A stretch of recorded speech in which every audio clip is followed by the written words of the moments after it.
ವರಮಹಾಲಕ್ಷ್ಮಿ ಹಬ್ಬಕ್ಕೆ ರಾಯರ ಪೂಜೆಯ ಮಾಡುವ ವಿಧಾನ ಹೇಗೆ ಇರಬೇಕು ಮತ್ತು ರಾಯರಿಗೆ ಕಾಣಿಕೆ ಅಂದರೆ ದಕ್ಷಿಣೆಯನ್ನು ಇಡಬಹುದಾ ಅಥವಾ ಇಡಬಾರದಾ ಎನ್ನುವುದರ ಬಗ್ಗೆ ನೀವೇ ನೋಡಿ. Hello guys, welcome back to my channel. ನಾನಿವತ್ತು ಈ ವೀಕು ವರಮಹಾಲಕ್ಷ್ಮಿ ಹಬ್ಬ ಇರೋದ್ರಿಂದ ಅವತ್ತಿನ ದಿವಸ ರಾಯರ ಪೂಜೆನ ಮಾಡ್ಬೋದಾ ಅಥವಾ ಮಾಡಬಾರ್ದಾ ಅನ್ನೋದ್ರ ಬಗ್ಗೆ ಮಾಹಿತಿ ಕೊಡ್ತಿದ್ದೀನಿ.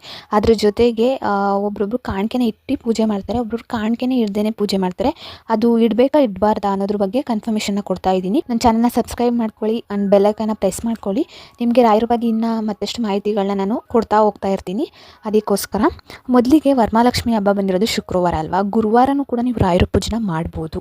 ನಾರ್ಮಲಾಗಿ ನೀವು ಯಾವ ರೀತಿ ಪೂಜೆನ ಮಾಡ್ತಾ ಇದ್ರಿ ಆ ರೀತಿ ರಾಯರ ಪೂಜೆನ ಮಾಡ್ಬೋದು ಗುರುವಾರದ ದಿವಸ. ಅಂದರೆ ಬೆಳಗ್ಗೆ ಮಾಡಿದ್ರೇ ಉತ್ತಮ ರಾಯರ ಪೂಜೆನ. ಸಂಜೆ ಮಾಡೋದಕ್ಕಿಂತ ಪ್ರತಿಫಲ ಬೆಳಗ್ಗೆ ಮಾಡೋದ್ರಲ್ಲಿ ಸಿಗುತ್ತೆ ಜಾಸ್ತಿಯಾಗಿ. ಆದ್ದರಿಂದ ನೀವು ಶುಕ್ರವಾರನೂ ಕೂಡ ರಾಯರ ಪೂಜೆನ ಮಾಡ್ಕೋಬೋದು, ಯಾವುದೇ ರೀತಿ ತೊಂದರೆ ಇಲ್ಲ. ಇವಾಗ ಲಕ್ಷ್ಮಿ ಕೂರಿಸ್ತೀವಿ, ಲಕ್ಷ್ಮೀ ಪೂಜೆ ಮಾಡ್ತೀವಿ ಅನ್ನೋರು ಕೂಡ ರಾಯರ ಪೂಜೆನ ಮಾಡ್ಬೋದು. ನೀವು ದೇವ್ರ ಮನೇಲಿ ಕೂರಿಸ್ತಾ ಇದ್ದೀರಾ ಲಕ್ಷ್ಮಿನ, ರಾಯರ ಪೂಜೆನ ಮಾಡಿ, ತೊಂದರೆ ಏನಿಲ್ಲ. ನಾರ್ಮಲಾಗಿ ರಾಯರು ಯಾವ ರೀತಿ ಪೂಜೆನ ಮಾಡ್ತಿದ್ರಿ, ಮನೆಯೆಲ್ಲ ಸ್ವಚ್ಛನ ಮಾಡಿರ್ತೀರಾ ಹಬ್ಬದ ದಿವಸ ಅಲ್ವಾ. ವರಮಹಾಲಕ್ಷ್ಮಿ ಅಂತ ಅಂದ್ರೆ ಏನು, ಬ್ರಾಹ್ಮಿ ಮುಹೂರ್ತದಲ್ಲೇ ವರಮಹಾಲಕ್ಷ್ಮಿ ಪೂಜೆನ ಮಾಡಬೇಕಾಗಿರೋದು. ಅದೇ ರೀತಿ ರಾಯರ ಪೂಜೆನೂ ಬ್ರಾಹ್ಮಿ ಮುಹೂರ್ತದಲ್ಲಿ ಮಾಡಿದ್ರೇ ಉತ್ತಮ ಫಲ ಸಿಗುವಂಥದ್ದು. ನೀವು ಲಕ್ಷ್ಮೀ ದೇವಿನ ಪೂರ್ತಿಯಾಗಿ ಅಲಂಕಾರ ಎಲ್ಲ ಮಾಡಿಕೊಂಡು ನೀವು ರೆಡಿ ಮಾಡ್ಕೊಳ್ಳಿ ದೇವ್ರ ಮನೇಲಿ ಇಟ್ಟು.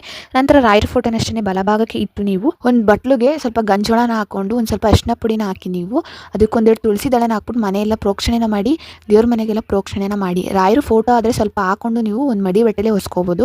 ರಾಯರು ವಿಗ್ರಹ ಇದ್ದರೆ ಅದಕ್ಕೆ ಪ್ರೋಕ್ಷಣೆನ ಮಾಡಿ ಲಕ್ಷ್ಮೀ ದೇವಿಯ ಬಲಭಾಗಕ್ಕೆ ಇಟ್ಟು ನೀವು ರಾಯರನ್ನ ಸಿದ್ಧ ಮಾಡಿಕೊಂಡು ಬರೀ ಗಂಧನ, ಉಂಗುರದ ಬೆರಳಿಂದ ಗಂಧನ ಹಚ್ಕೊಂಡು ನೀವು ಎರಡೆಳೆ ಬೇಕಾದರೆ ನೀವು ಗೆಜ್ಜೆ ವಸ್ತ್ರನ ಹಾಕ್ಬೋದು, ಇಲ್ಲ ಹಾಕಿಲ್ಲ ಅಂದರೂ ನಡೆಯುತ್ತೆ. ಫೋಟೋನೇ ಆಗಲಿ ವಿಗ್ರಹನೇ ಆಗಲಿ ನೀವು ಬೇಕಾದ್ರೆ ವರಮಹಾಲಕ್ಷ್ಮಿ ಪಕ್ಕದಲ್ಲೇ ಇಟ್ಟು ನೀವು ಪೂಜೆನ ಮಾಡ್ಬೋದು. ಮೊದಲು ಯಾರಿಗೆ ಪೂಜೆ ಮಾಡಬೇಕು ಅನ್ನೋದಾದರೆ ಮೊದಲು ನೀವು ಮನೆ ದೇವರಿಗೆ ಪೂಜೆನ ಮಾಡಿ, ನಂತರ ರಾಯರ ಪೂಜೆನ ಮಾಡಿ, ನೆಕ್ಸ್ಟು ಲಕ್ಷ್ಮೀ ಪೂಜೆನ ಮಾಡಿ, ಕಲಶ ಸ್ಥಾಪನೆ ಮಾಡ್ತೀರಲ್ವ, ದೀಪ ಎಲ್ಲ ಹಚ್ಚು ನೈವೇದ್ಯ ಎಲ್ಲನೂ ಇಟ್ಟು ನೀವು ಆಮೇಲೆ ನೀವು ರಾಯರು ಪೂಜೆ ಎಲ್ಲ ಮಾಡಿ, ರಾಯರಿಗೆ ಮಂತ್ರ ಎಲ್ಲ ಪಠನೆ ಮಾಡಿ, ಆರತಿನ ಮಾಡಿ. ಇಲ್ಲೂ ನಿಮ್ಮ ಮನಸ್ಸು ಯಾವುದೇ ಪೂಜೆ ಮಾಡಬೇಕಾದ್ರೂ ಇದರಲ್ಲಿ ಒಂದೇ ಮನಸ್ಸಲ್ಲಿ ಇರಬೇಕು. ಯಾವುದೇ ರೀತಿಯ ಎರಡೆರಡು ಮನಸ್ಸು ಮಾಡೋದು ಮಾಡ್ಬೋದಾ ಮಾಡಬಾರ್ದಾ ಆ ಥರ ಎಲ್ಲ ಇಟ್ಕೊಳಕ್ಕೆ ಹೋಗ್ಬೇಡಿ.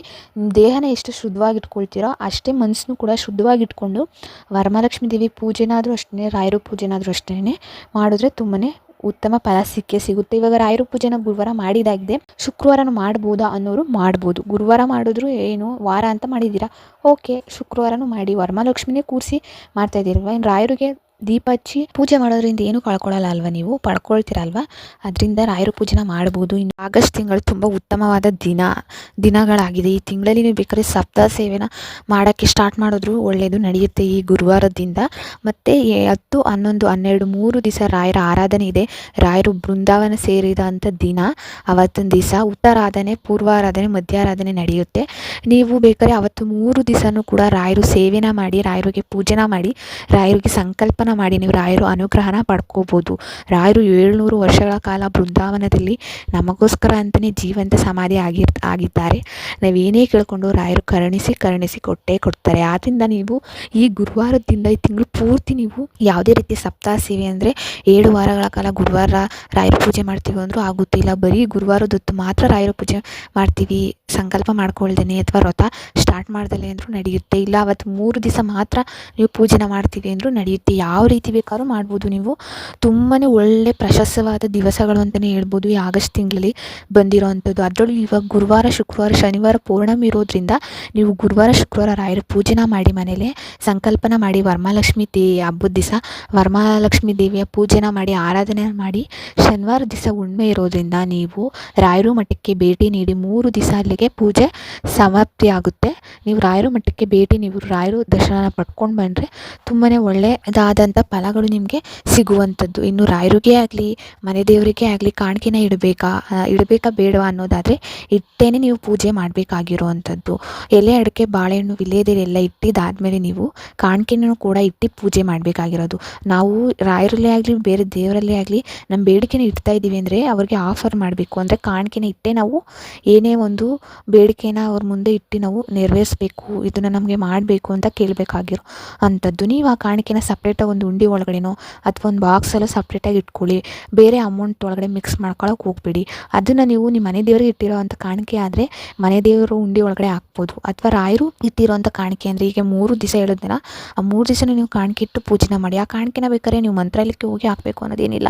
ರಾಯರು ಮಠಕ್ಕೆ ಹೋಗ್ತಿರಲ್ಲ ಆವಾಗ ನೀವು ಉಂಡಿಗೆ ಹಾಕ್ಬಿಟ್ಟು ಬಂದರೆ ಒಳ್ಳೆಯದು. ಇಲ್ವಾ ಉಂಡಿಗೆ ಹಾಕಲಿಲ್ಲ ಅಂದರೆ ರಾಯರು ಮಠಕ್ಕೆ ನೀವು ತುಳಸಿ ಹಾರನೋ ಅಥವಾ ಕಲ್ಸಕ್ರೆನೋ ಹಾಲು ಮೊಸರು ಆ ದುಡ್ಡಿಂದ ನೀವು ಕೊಡಿಸಿದ್ರೆ ತುಂಬಾ ಒಳ್ಳೆಯದಾಗುತ್ತೆ. ಇದಷ್ಟೇ ಅಲ್ಲದೆ 3 ದಿವಸಗಳ ಕಾಲ ರಾಯರಿಗೆ ಬೇಕಾದ್ರೆ ನೀವು 32 ಕಡಲೆಕಾಳು ಹಾರನ ಮಾಡಿನೂ ಕೂಡ ಹಾಕ್ಬೋದು. ಅದು ಯಾವ ರೀತಿ ಅಂದರೆ ನೈಟು 32 ಕಡಲೆಕಾಳು ಹಾರನ ಅಂದರೆ ಒಂದು 2-3 ಅವರ್ ನೆನೆಸ್ಬಿಟ್ಟು ನೈಟೇ ನೀವು ಬೇಕಾದ್ರೆ ಹಾರನ ರೆಡಿ ಮಾಡಿ ಇಟ್ಕೊಳ್ಳಿ. 2 ಎಳೆ ಅಥವಾ 3 ಎಳೆ ಅರ್ಶಿನದ ದಾರದಲ್ಲಿ ನೀವು ಹಾರನ ರೆಡಿ ಮಾಡಿ ಇಟ್ಕೊಳ್ಬೇಕು. ಅದನ್ನು ಬೆಳಗ್ಗೆ ನೀವು ಬ್ರಾಹ್ಮಿ ಮುಹೂರ್ತದಲ್ಲಿ ರಾಯರಿಗೆ ಪೂಜೆನ ಸಮರ್ಪಣೆ ಮಾಡ್ತಿರಲ್ಲ ಆ ಟೈಮಲ್ಲಿ ಕಡಲೆಕಾಳು ಹಾರನೂ ಹಾಕಿ ನೀವು ಅಲಂಕಾರನ ಮಾಡಿ ಆಮೇಲೆ ರಾಯರಿಗೆ ಪೂಜೆನ ಮಾಡಬೇಕಾಗಿರೋದು. ಅವತ್ತೊಂದು ದಿವಸ ಅಂದರೆ ಬೆಳಗ್ಗೆ ನೀವು ಹಾಕಿರ್ತೀರ, ಸಂಜೆನೇ ರಾಯರಿಗೆ ಮತ್ತೆ ಪೂಜೆನ ಮಾಡಿ ಆ ಹಾರನ ತೆಗ್ದು ದಾರದಿಂದ ಕಡಲೆಕಾಳನ್ನೆಲ್ಲ ಬಿಡಿಸ್ಕೊಂಡು ನೀವು ಅದನ್ನು ಹಸುಗೆ ಕೊಡಬೇಕು. ಯಾವುದೇ ಕಾರಣಕ್ಕೂ ದಾರ ಸಹಿತ ಹಸುಗೆ ಕೊಡಬಾರ್ದು. ಅದರಿಂದ ಹಸುಗೆ ಪ್ರಾಬ್ಲಮ್ ಆಗುತ್ತಲ್ವ, ಅದರಿಂದ ಹೇಳ್ತಾ ಇರೋವಂಥದ್ದು. ಇದಿಷ್ಟು ಕೆಲಸನ ನೀವು ಈ ಗುರುವಾರ ದಿನ 3 ದಿವಸಗಳ ಕಾಲ ಮಾಡಿ ನೋಡಿ. ಆಗಲಿಲ್ವ ಈ ಗುರುವಾರ ಶುಕ್ರವಾರನಾದ್ರು ಮಾಡಿ ನೋಡಿ. ಹುಣ್ಣಿಮೆ ದಿವಸ ರಾಯರ ಮಠಕ್ಕೆ ಭೇಟಿ ನೀಡಿ ರಾಯರ ದರ್ಶನ ಪಡ್ಕೊಂಡು ಬನ್ನಿ. ನಿಮಗೆ ಏನಾದರೂ ಒಂದು ಚೇಂಜಸ್ ಕಾಣಿಸುತ್ತೆ. ಇದಿಷ್ಟು ನನ್ನ ರಾಯರ ಬಗೆಗಿನ ಮಾಹಿತಿ. Thank you for watching.